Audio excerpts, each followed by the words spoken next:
Hey guys, did you know that I have a Patreon where you can support me and plus get awesome rewards? Or if you're thinking to yourself, but Julian, I want even more bang for my buck while still supporting you, you can pop over to my Redbubble and check out my awesome store with new designs appearing regularly. But for now, enjoy the video you're about to watch.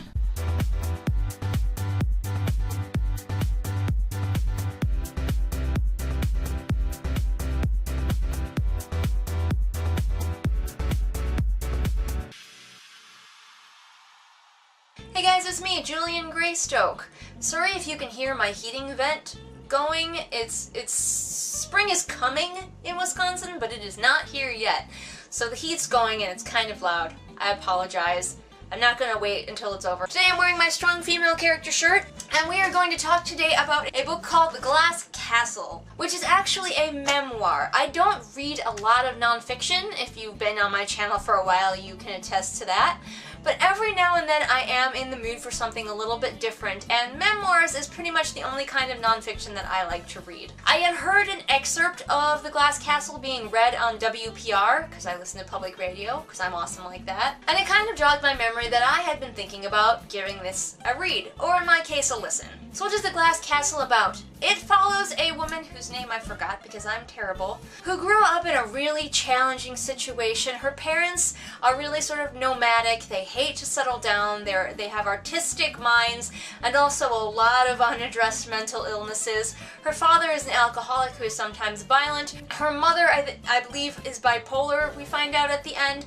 And so these kids are just dragged around, living in poverty much of the time, and just trying to grow up and thrive. And it's just a series of the things that happen to them growing up. Some things very intriguing and strange. Now, some reviews that I have read of this book have suggested that some of the stories in it might not be true, or that they might be embellished.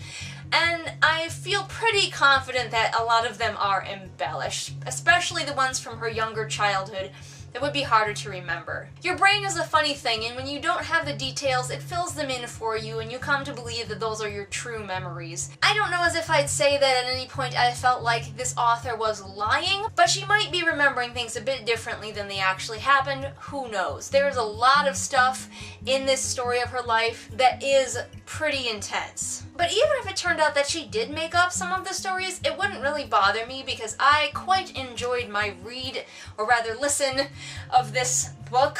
It was an intriguing, good time, and I think I might even reread it sometime in the future. Now, a big old warning if you are thinking about reading this, there is a lot of tough stuff to read, especially in the territory of neglect and child abuse. There is a lot of child neglect. It was really challenging for even me to read, and you should understand about me that I am not a fan of children, but I do have enough of at least a big sister instinct that it was very difficult for me to read some portions of this book where these kids are so neglected and starving and filthy. I'm wondering how these kids survived, to be honest with you. There's also sexual abuse of children, so if any of those things sound like they would be really triggering for you, probably avoid this one. I like to go and read other people's reviews after I finish the book and I've written down my own review. I go and look at other people's to see what they are saying.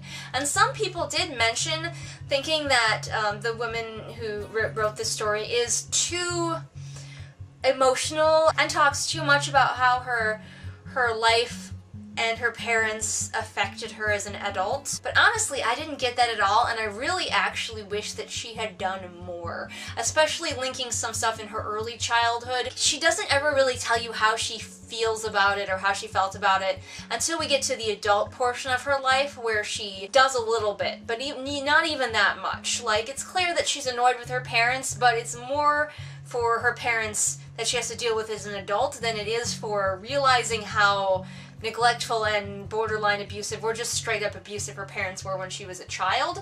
And I kind of wish that she had touched on that a little bit more. I feel like she does kind of sugarcoat it a little bit. Now, this is just my opinion, remember that. This is just my opinion, but even if you love your parents, you can see how they fucked up your life. She still loves her parents after the childhood she had. I don't know, I would have a hard time with it.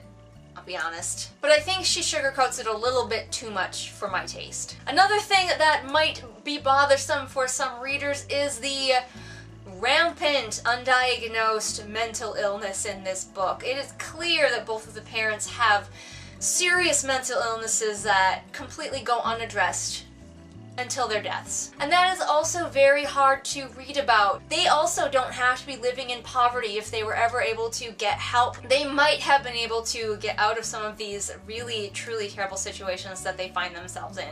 Maybe not, who knows, but they never get help for it, and it is a little bit distressing to read about. And at the end of this book, you do find out that she is a pretty successful adult. So are her brother and sister. Her youngest sister did have some mental health issues that I think are being addressed. And it's cool to see after all that they have been through that they did turn out to be fairly successful adults.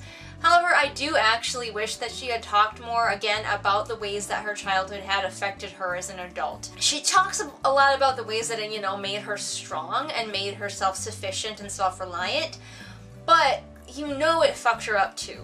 And I wish that she had been more willing to talk about the ways that it did damage her, because it must have. So those are my thoughts on The Glass Castle. I have not seen the movie. Maybe I'll watch it now. I've heard it's even schmaltzier than the book and really tries to make this sort of terrible childhood into like an inspirational thing. Like as though her parents did her a favor by abusing and neglecting her. But I haven't seen it, so I can't really say. Have any of you guys read this book? Have you seen the movie? What did you think about either of them? Comment below and let me know. You can spoil me for the movie, it's fine. Remember everyone that I post new videos Mondays and Fridays. All the links to my social media are in the doobly-doo for ease of clicking. And if you liked what you saw here but you wish it was better quality, don't forget that you can support me on Patreon for as little as $1 a month. So I can get off my ass and buy some cool, better equipment. So I can look at least slightly better, we hope. And I will see all of you again next time with whatever it is I happen to be doing next time. Bye! What's up, everybody? It is shout out time. Time to shout out to my very first patron, Kim. And if you want to be cool like Kim, become a patron over on Patreon.